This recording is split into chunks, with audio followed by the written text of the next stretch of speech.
আসসালামু আলাইকুম প্রিয় দর্শক, অন্য মঞ্চের আলাপচারিতায় আপনাদের সকলকে আমন্ত্রণ জানাচ্ছি। ধন্যবাদ মাসুদ ভাই এবং শুভেচ্ছা যে সমস্ত দর্শকবৃন্দ আমাদের এই প্রোগ্রামটি দেখছেন, সকলকে আন্তরিক অভিনন্দন। ভারত তার নিরাপত্তা, ভারতের কথা হচ্ছে নিরাপত্তা। এবার আপনার দেশে কে আসবে সেটা বড় কথা না, আপনি যদি আমাদের সাথে নিরাপত্তার ব্যাপারে করেন যে আপনার দেশের ভেতর থেকে আমার দেশে কোনো নিরাপত্তা হানি হবে না বা আমরাও আপনাদের করব না, এই কথাই মানেন। আফগানিস্তানের সাথে পৃথিবীর কারো সম্পর্ক নাই, কিন্তু আফগানিস্তানের সাথে ভারতের সম্পর্ক খুব ভালো। অ্যাম্বুলেন্স ধার দেয়, বিমান দেয়, সবকিছু দিতেছে না। তাহলে এখন ভারত আওয়ামী লীগের হাত ছাইরা দিছে কি না দিছে সেটা হচ্ছে যে পরের প্রশ্ন। বাতাসের সাথে যুদ্ধ করা যায় না। এখন আওয়ামী লীগের পজিশনটা ওই রকম, যার কারণে আমি বলবো যে আওয়ামী লীগের হাত ছেড়ে দিল কি ছেড়ে দিল না, এইটা আলোচনার কোনো বিষয় হইতে পারে না। এটা আলোচনার কোনো বিষয় হইতে পারে না। বিষয় হচ্ছে যে আওয়ামী লীগ কেন দাঁড়াইতে পারতেছে না, এটা যদি আলোচনা করে কেউ, সেটা হচ্ছে যে একটা জিনিস। ভারতের স্বার্থ বুঝবে, এটা অবশ্যই। ভারত কি আওয়ামী লীগের লগে বিয়ে হয়েছে নাকি দাসখত দিছে যে আওয়ামী লীগই সারা জীবন রাখতে হবে ক্ষমতায়? কোনো দরকার নাই তো। আপনি না পারলে আপনি কি করবো? আপনার আশ্রয় দিছে, আপনার প্রায় 50,000-60,000 লোক আপনি ভারতে আছেন, আর গেছেন কারা? সব নেতাগুলো ওখানে ভাইগে যায় বইয়া থেকে, ওখান থেকে এখন খালি বক্তৃতা বিবৃতি, এছাড়া তো আর কিছু করতে পারতেছেন না। আজকে 17 মাস 18 মাস হয়ে গেল, আপনার দাঁড়াইতেই পারতেছেন না। এখন আমরা আপনারা সবাই মিলে আলোচনা করতেছি, ভাই ভারত কি ছেড়ে দিল কিনা, ভারত আওয়ামী লীগের ধরে রাখলো কিনা। না, ভারতের সিদ্ধান্তে অটল। হেরা হেদের মতো করবে। আপনি যদি 2 নম্বরই করেন, আপনার ব্লকেজ দিব। আপনি যতক্ষণ 2 নম্বরই করবেন না, কোনো সমস্যা নাই, আমরা অসুবিধা নাই। বিএনপি কে এর আগেও ছিল না? জিয়া রহমান ছিল, এরশাদ ছিল, তারপর আপনার এই গত 91-96 ছিল, 2001-2008 বিএনপি ছিল তো। ভারত কি এরকম করছে? এরকম করে না। ভারত এখন যা করতেছে এটা হচ্ছে ইন্টারিম গভর্নমেন্টের উপর প্রেসার। তার ইন্টারিম গভর্নমেন্ট পুরো পাকিস্তানের কাছে ব্যর্থ হয়ে গেছে। কালকে যদি বিএনপি ক্ষমতায় আসার পরে যদি দেখা যায় বিএনপিও সেম কাজ করতে, তখন বিএনপির সাথে সম্পর্ক আরো খারাপ হবে। আর তা না হলে সম্পর্ক উন্নতির দিকে যাবে। অসুবিধা কি আছে? কারণ হচ্ছে জিও পলিটিক্সে কেউ কারো চিরস্থায়ী বন্ধু হয় না, কেউ কারো চিরস্থায়ী শত্রুও না। এটা হচ্ছে মূল বিষয়। নির্বাচন নিয়ে যে কথাটা বলতেছে, হয়তো নির্বাচন নিয়ে, কারণ হচ্ছে আপনি বেশ কিছুদিন যাবত দেখতেছেন যে ডাক্তার ইউনূস যত কথাই বলবে বলুক, জামাত প্রীতি আছে, পাক প্রীতি আছে, এবং সর্বশেষ যেমন এই যে পাকিস্তান থেকে চায়না বিমান কিনবে বা আরো অনেক কিছু, চায়নার সাথে কিছু চুক্তি হওয়া, চায়নার সাথে সম্পর্ক, ওই যে চায়নাকে দিয়ে আপনার ওই রংপুরের ওইখানে এয়ারপোর্টকে করা, এগুলা কিন্তু আসলে আমেরিকা ভালো চোখে দেখতেছে না। কারণ আমেরিকার এখন মূল টার্গেট হচ্ছে চায়না ঠেকাও। মানে চায়না ঠেকানোর জন্য সে নাই পর এমন কোনো কাম নাই। আবার আজকে যদি একটা জিনিস খেয়াল করেন আপনি একটু, কারণ ওই আমেরিকার মানে ডোনাল্ড ট্রাম্পের মন্ত্রিসভার কোন এক মন্ত্রী, নামটা আমি ভুলে গেছি, সে বলছে যে ভেনিজুয়েলা থেকে যে তেল পাইছে, তেল নিচ্ছে, সেই তেল তারা ভারতের কাছে বেচতে চায়। এটা একটা কূটনীতিক বার্তা। তার মানে কি জানেন, এখন এই ভেনিজুয়েলা মানে সবকিছুতে মিলে রাশিয়ান তেল বন্ধ করো, আমি মাস্তানি করি ভেনিজুয়েলার যে তেল বা ইরাকের যে তেল নিব, সব আমি ভারত এবং ভারতের কাছে বেচো, ভারত চায়নার কাছে বেচো।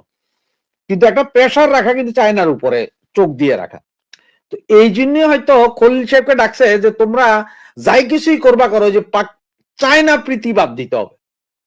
সব পাকিস্তান প্রেম না, পাকিস্তানের তো সাথে তো যুক্তরাষ্ট্রের একটা ভালো সম্পর্ক আছেই, শুধু এটা হচ্ছে চায়না প্রীতি বাদ দেওয়ার জন্যই হয়তো এই খলিল সাহেবকে ডাইকে আনতে পারে। আবার গত 2 দিন যাবৎ আপনি শুনতেছেন যে, আপনারাও শুনছেন হয়তো, একজন অর্থনীতিবিদ এবং একজন সাবেক উপদেষ্টা ছিলেন 111-এর সময়, সুলতানা কামাল, এনাদের নাম আলোচনায় আসতেছে। এখন নাকি এনাদেরকে দিয়ে আবার নতুন করে তত্ত্বাবধায়ক রেহমান সোবহান এবং সুলতানা কামালের কথা এই মুহূর্তে খুব বেশি শোনা যাচ্ছে। কারণ হচ্ছে যে আপনি দেখেন, আমাদের এই এনএসএ খলিল, ওনাকে ইন্ডিয়াও পছন্দ করে, আমেরিকাও পছন্দ করে।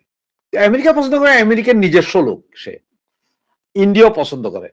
এমন হইতে পারে যে এই দুজনের নামও যেহেতু শোনা যাচ্ছে, নাকি এই সরকার ইন্টারিম ভেঙে দিয়ে নির্বাচনের আগে আরেকটা তত্ত্বাবধায়ক সরকার হয়ে যায়। 12 তারিখের ইলেকশন সম্ভবত হবে না তাই। ওইটা তো পিছিয়ে যেতে পারে 3 মাস 6 মাস, কারণ এর আগেও এই নজির আছে, আমাদের দেশে এই নজির আছে। তা পুরো জানুয়ারি মাসটা আসলে এখনো কি হয় সেটা দেখার বিষয়। আজকেও আপনারা জানেন যে চট্টগ্রামে জামাতের একজন শীর্ষ সন্ত্রাসী মারা গেছে গুলিতে আজকে। ওইদিকে আবার ওই আপনার আরাকান আর্মির গুলিতে চট্টগ্রামে একটা মেয়ে মারা গেছে কক্সবাজারের, এবং সেখান দিয়ে এখন আবার হাজার হাজার রোহিঙ্গা ঢুকতেছে চট্টগ্রামে। তো সবকিছু মিলাইয়া আসলে ইলেকশনটা হবে কিনা সেটা হচ্ছে যে এখন $1,000,000 কোয়েশ্চেন। তবে এইটা দেখার জন্য আমাদের হয়তো আরো কিছুদিন ওয়েট করতে হইতে পারে, এবং খলিল আসার পরে আমরা বুঝতে পারবো যে আসলে ওনার সাথে কি কথা হয়েছে বা কতটুকুনি প্রকাশ করবে।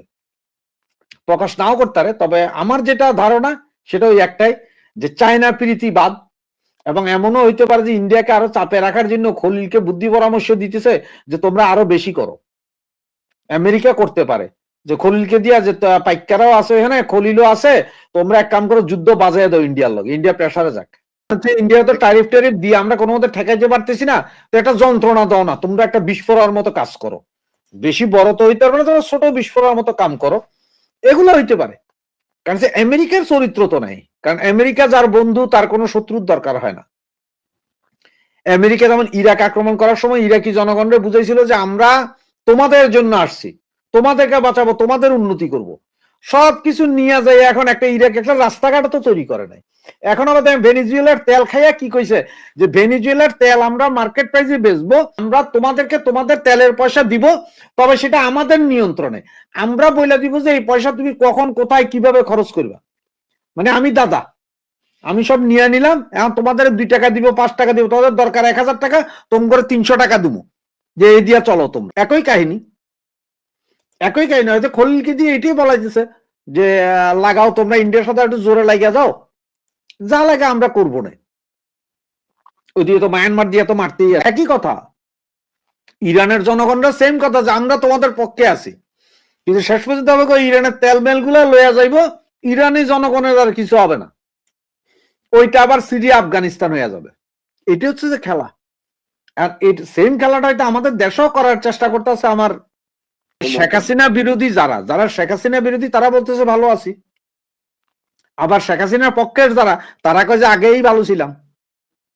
আর এটা নির্ধারণ করবে কে আগে ভালো ছিলাম এখন ভালো না, এটা নির্ধারণ করবে কে? আপনি যদি পাল্লায় তোলেন 2 জায়গায় আপনি 50-50 পাবেন, যার যখন ইচ্ছা।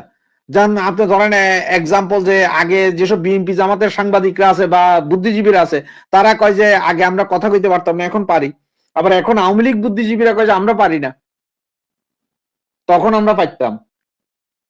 কথাটা ওইরকম না। যেমন আপনি দেখেন ইরানের কথাটা যে তুলছেন, তা আমি বলি, যখন আপনার যে শাহ পাল্লবী ছিল তখন ওরা কইছে যে না এই গভর্নমেন্ট মানে এরা ফালাই দিতে হবে, ইসলামী বিপ্লব করলো, রেভুলেশন কইরা এখন বুঝতেছে যে না না না না আগে ভালো ছিলাম তো আমরা, এখন আবার আগেরটারে আনো, আগেরটারে আইনা আবার হয়তো 2-4 বছর বলছে না না না খোমেনিটা ভালো ছিল। ব্যাপারগুলো ওই জায়গায়। কিন্তু হ্যাঁ একটা কথা বলতে পারেন যে আওয়ামী লীগের সময়ে গত 15 বছর যেই উন্নয়ন হয়েছে এটা হয়তো আগামী 50 বছর আর কেউ করতে পারবে না, এটা শিওর। বাকি সংস্কৃতি, সংস্কৃতি এইটা কি গত 15 বছর কোনো চর্চা হয়েছে?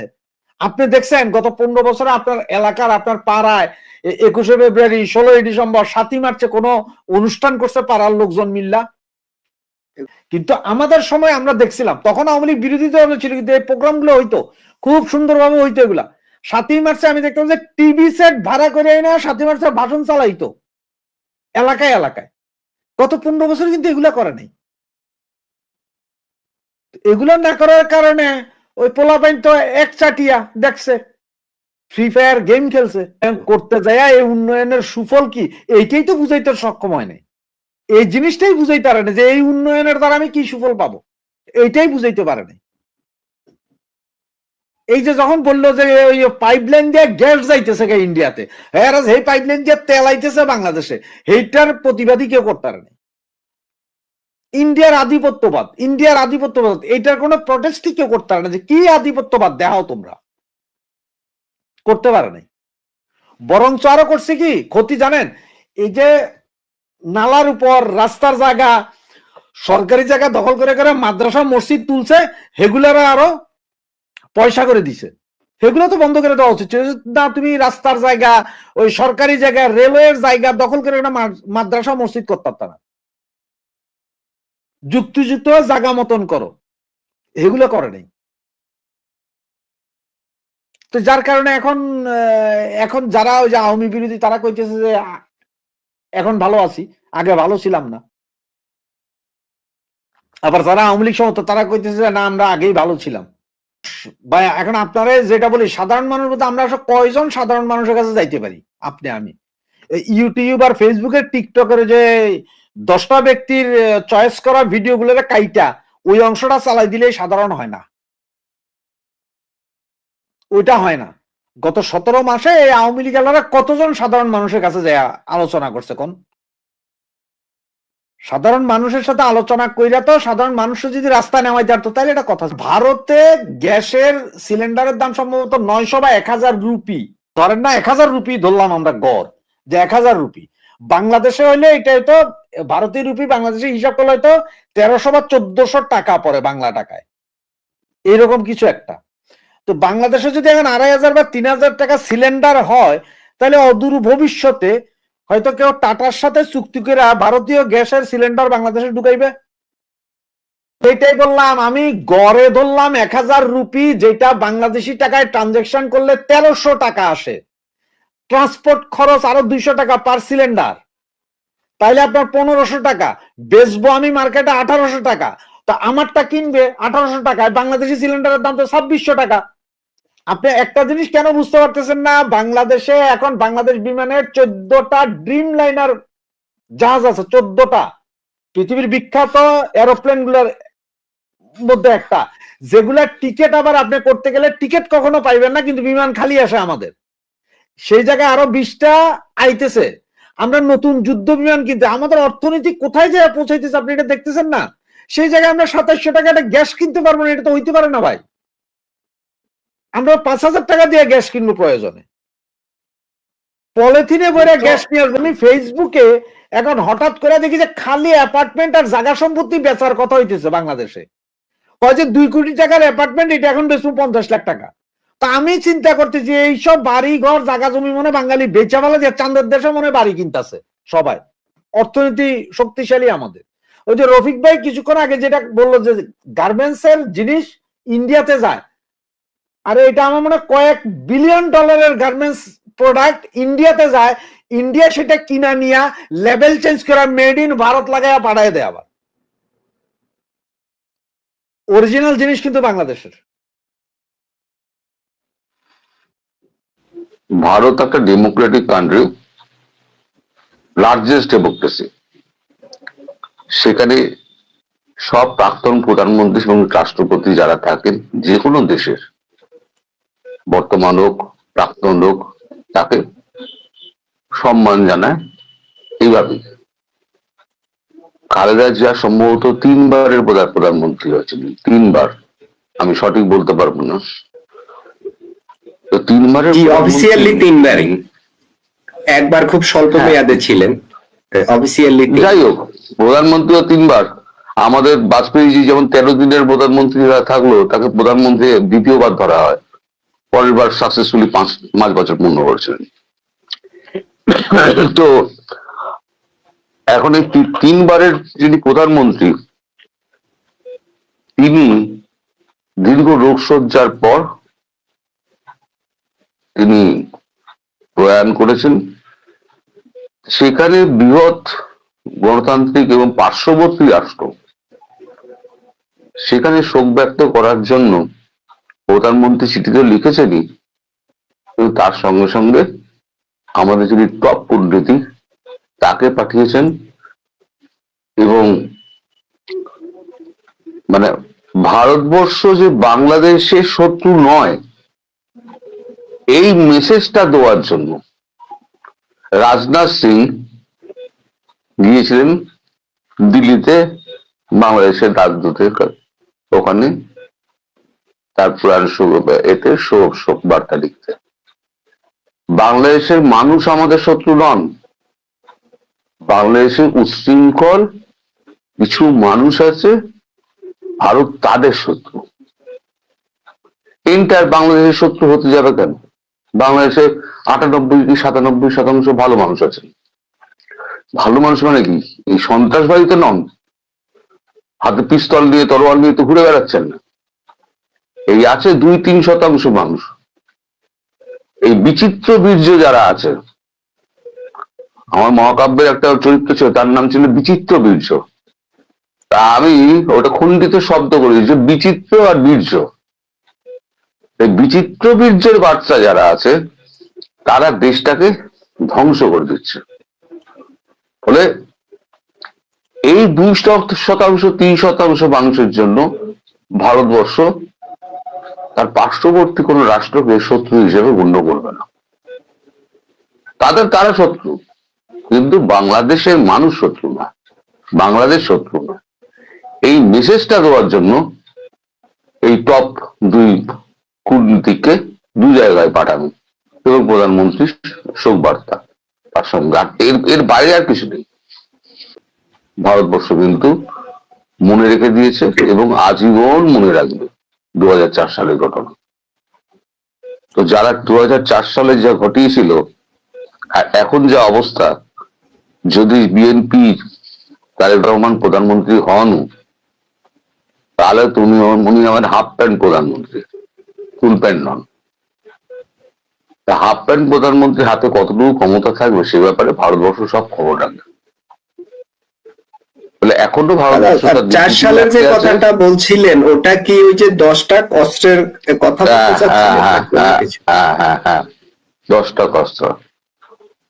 এই যে ভারতের সঙ্গে আমেরিকা যে গদ্দারিটা করলো ট্রাম্প, এই আমেরিকাকে দ্বিতীয়বার কিন্তু আর বিশ্বাস করবে না। এই বহু বছর সময় লেগে যাবে। 71 সালের পর বহু বছর সময় লেগে গেছিল এই সম্পর্কটা ঠিক হতে, সহজ হতে। আবার গদ্দারিটা করলো। তার জন্য এখন মার্কো রুবিও এবং জেডি ভান্স এবং কংগ্রেস, মার্কিন কংগ্রেস, ডেমোক্র্যাট, রিপাবলিকান তারা উঠে পড়ে লেগেছে ভারতের সঙ্গে সম্পর্ক ভালো করতে হবে। কারণ ভারত ছাড়া, ভারতের যেমন পৃথিবী ছাড়া চলবে না, আমেরিকার তেমনি পৃথিবী ছাড়া চলবে না। আমেরিকাকে একা পৃথিবীতে বাঁচতে পারবে? এই সারা পৃথিবীর শত্রু দেশগুলোকে শত্রু বানিয়ে ফেলছে ট্যারিফ চাপিয়ে। যারা ছোট ছোট দেশ তারা মুখে কিন্তু বলতে পারছে না, কিন্তু আলটিমেটলি তারা হিট হচ্ছে, ইকোনমি হিট হচ্ছে। জাপানকে কি বলা হয়েছে, 500 ট্রিলিয়ন তুমি ঢালো, আবার এখানে যে উৎপাদনটা হবে তার 90% আমি রেখে দেবো, 10% তুমি নিয়ে যাবে। কি করে সম্ভব? কোন অর্থনীতি সম্ভব? জাপানের উপায় নেই, মেনে নিতে হয়েছে, যার জন্য সরকার পড়ে গেল। তুমি যদি দুর্বল হও, আমাদের শাস্ত্রে আছে যে তুমি যদি শান্তি রাখতে চাও তাহলে তোমাকে শক্তি ধরতে হবে। ভারত যে এত শক্তি ভেতরে ভেতরে তৈরি করে দিয়েছে সেটা কিন্তু সারা বিশ্বের কেউ ধরতে পারেনি। এই সিঁদুরে ধরা পড়েছে যে ভারত ভেতরে ভেতরে কতটা শক্তি অর্জন করে ফেলেছে। তো এই হাফ প্যান্ট আর ফুল প্যান্ট প্রধানমন্ত্রী যারা থাকবেন তাদের উপরে ভারত আর বিশ্বাস করবে না।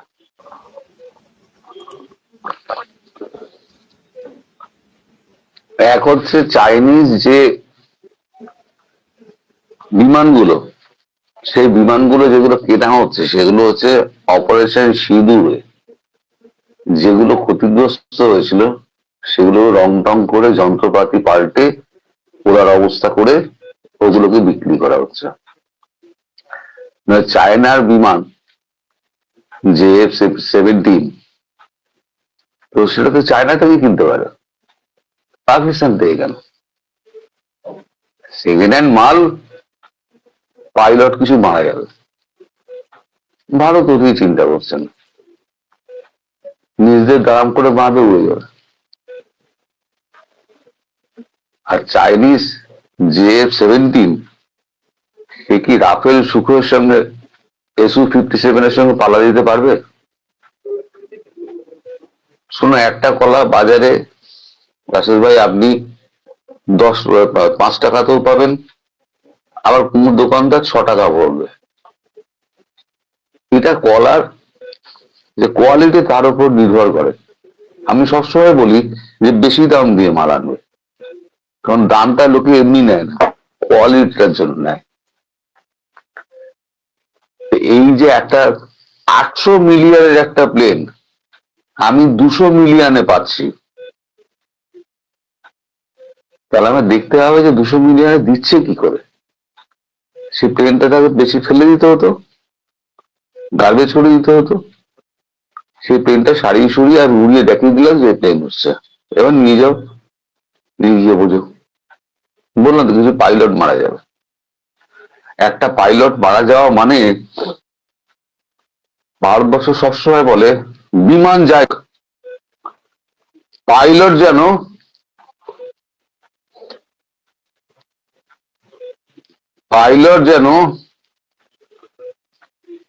শোনা যাচ্ছে? শোনা যাচ্ছে। এরা না, পাইলট যেন সুরক্ষিত থাকে।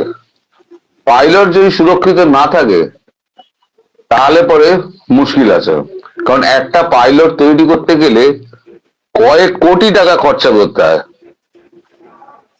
কাটাও যাচ্ছে না, কোথায় হাইড হয়ে গেল, আরে কাটবেও না। আমি শুনছি জি।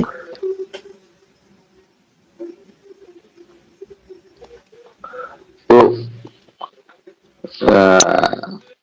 একটা পাইলট তৈরি করতে গেলে যে সময়, যে খরচ সরকারের হয়, সেটা কিন্তু মানে পুষিয়ে নেওয়াটা খুব সময় সাপেক্ষ। একটা পাইলট তৈরি করতে গেলে মিনিমাম 4 বছর সময় লাগে, মিনিমাম 4 বছর। আর ভারতীয় মুদ্রায় অন্তত 10 কোটি টাকা খরচা হয়। সেখানে একটা পাইলট যদি মারা যায়, এক তো সময়, 2 হচ্ছে খরচ। তার জন্য সবসময় বলে আমাদের যেমন একদম মানে লিখিত নির্দেশ আছে, যখনই দেখবে সমস্যা ইজেক্ট করে যাও, প্লেন যাই যাক, সে SU-57 হোক আর রাফাল হোক, পাইলটের যাতে কিছু না হয়। যার জন্য ওই যে আমাদের বর্ধমানকে ধরা হয়েছিল ওটা পাকিস্তানে, মনে পড়ছে? যখন পাকিস্তানে যখন অ্যাটাক করেছিল, হ্যাঁ মনে পড়ছে। যাতে বর্ধমানকে ছাড়ে, তার জন্য কিন্তু ওই এখন যে তোমার ন্যাশনাল স্পিকার হয়েছে যে এসছিল, তার ঠ্যাং কাঁপছিল, ইমরান খানের ঠ্যাং কাঁপছিল, তখন ইমরান খান সরকার ছিল। हम लोग क्या জুত পর উতর যায় ওয়ার কাটলে,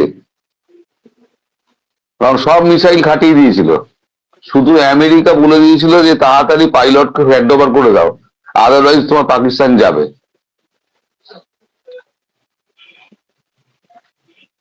এমনি ইন্টারন্যাশনাল জেনেভার তোমার চুক্তি অনুযায়ী তোমার তো কোনো যুদ্ধবন্দী পাইলট আটকে রাখতে পারেন, আর যাকেই আটকে রাখবো পাইলট আটকে রাখতে পারবে না। তো পাইলট তুমি আটকে রেখে দিয়েছো, তোমার ছেড়ে দেবে? আসসালামু আলাইকুম। জুলাই আগস্ট অভ্যুত্থান বা জুলাই আন্দোলন, এ নিয়ে রাজনৈতিক দৃষ্টিভঙ্গি থেকে অনেক আলোচনা সমালোচনা আছে। আর জুলাই যোদ্ধা যারা, একটা সময় তাদের যে সম্মান ছিল, প্রভাব ছিল, প্রতিপত্তি ছিল, যাদের ভয়ে সবাই থরথর থরথর করে কাঁপত, আজকের দিনে তাদের অবস্থান কোথায় গেছে? নতুন বন্দোবস্ত, নতুন বাংলাদেশ, নতুন রাজনৈতিক দল, কিন্তু এই রাজনৈতিক দলটি তাদের শৌর্য, বীর্য অথবা এই অভ্যুত্থানে হাজার হাজার মানুষের যে জীবন গেল, হাজার প্লাস, তাই না, হাজার হাজার মানুষ আহত হলো, তাদেরকে কতটুকু মূল্যায়ন করতে পেরেছে, নাকি আপনার নিজেদের জন্যই বা নিজেদের পরিবারের জন্য আখের গোছাচ্ছেন? এই যে কথাগুলো বললাম, নানান চড়াই উতরাই পার হবার পর জুলাই যোদ্ধারা বা যারা এই দলটাকে লিড করছে বা আন্দোলনকে লিড করেছে বিতর্কিত হয়ে গেছে। এখন এটাকে নিয়ে শুধু আমরা কথা বলছি না, এই যে একটা আশা থেকে নিরাশা, দুঃস্বপ্ন, স্বপ্ন থেকে দুঃস্বপ্নের যে যাত্রাটা, এটা আশেপাশের অনেক রাষ্ট্র অবজারভেশন করছে, বিশেষ করে যেই দেশগুলোতে জেনজির আন্দোলন হচ্ছে, বিক্ষোভ হচ্ছে। কথা বলছি নেপালের যিনি বর্তমান রাজনীতির খুবই মহিরথী অথবা নেপালের অন্তর্বর্তী সরকারের যিনি প্রধানমন্ত্রী আছেন, সুশীলা কার্কি। ওনাকে এর আগের সরকার সরানোর পর ওনাকে এই জেনজিরাই ক্ষমতায় বসাইছেন। বাট তিনি বলছেন আজকে যে নেপালকে কোনোভাবেই বাংলাদেশ হতে দেওয়া যাবে না। তার মানে জুলাই আগস্ট পরবর্তী যে অভ্যুত্থান বা অভ্যুত্থান পরবর্তী যে বাংলাদেশের রাজনৈতিক চিত্র, এটাকে পছন্দ করছে না নেপালের বর্তমান অন্তর্বর্তী সরকার। তারা মনে করছে যে বাংলাদেশ ভুল পথে হাঁটছে বা এই মুহূর্তে বাংলাদেশের যে অবস্থান সেটা কামনীয় না। আর এই হিসেবে তারা দায়ী করছেন রাজনৈতিক দলগুলোকে এবং তরুণ প্রজন্মকে, অর্থাৎ জেনজিকে। তো তিনি কেন এই কথা বললেন? সম্প্রতি কাঠমান্ডুতে একটা প্রোগ্রাম ছিল, আয়োজিত সেই প্রোগ্রামে তিনি বলছেন বর্তমান সরকারের উপর, মানে বাংলাদেশ বর্তমান সরকারের উপর রাজনৈতিক দলগুলো এবং তরুণ প্রজন্ম যেভাবে ক্রমাগত চাপ তৈরি করেছে, এটা সমালোচনার যোগ্য।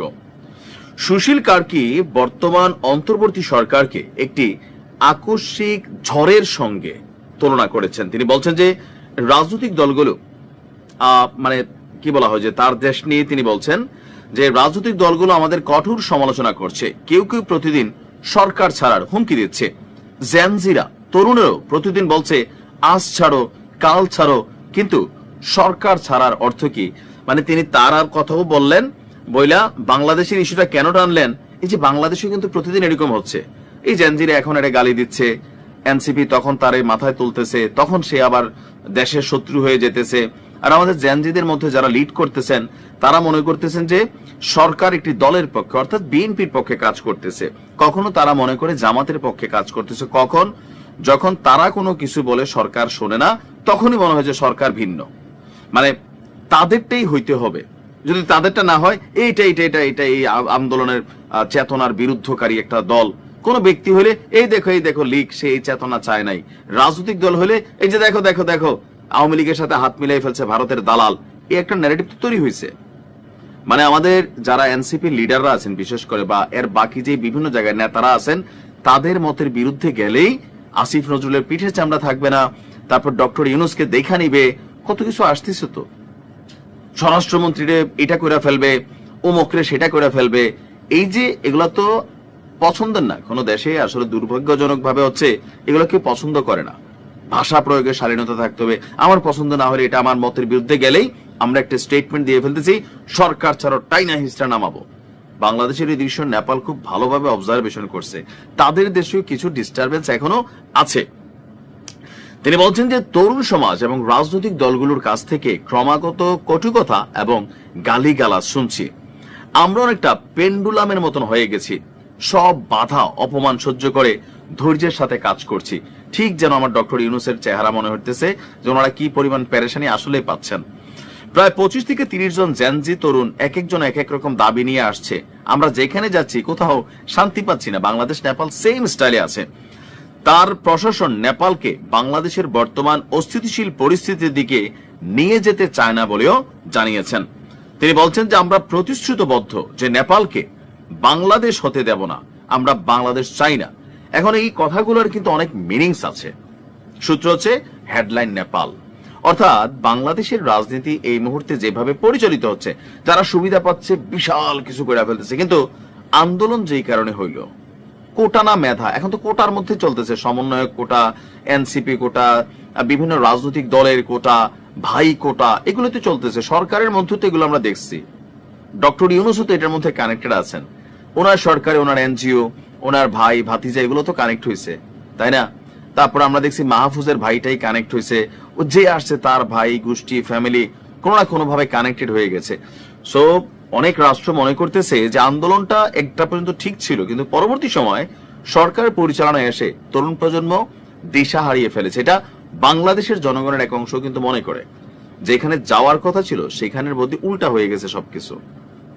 মানে যেই জন্য এই অভ্যুত্থান হলো, সেই অভ্যুত্থানে যারা নিহত হইল, যারা আহত হইল, তাদের পরিবার কি পাইলো?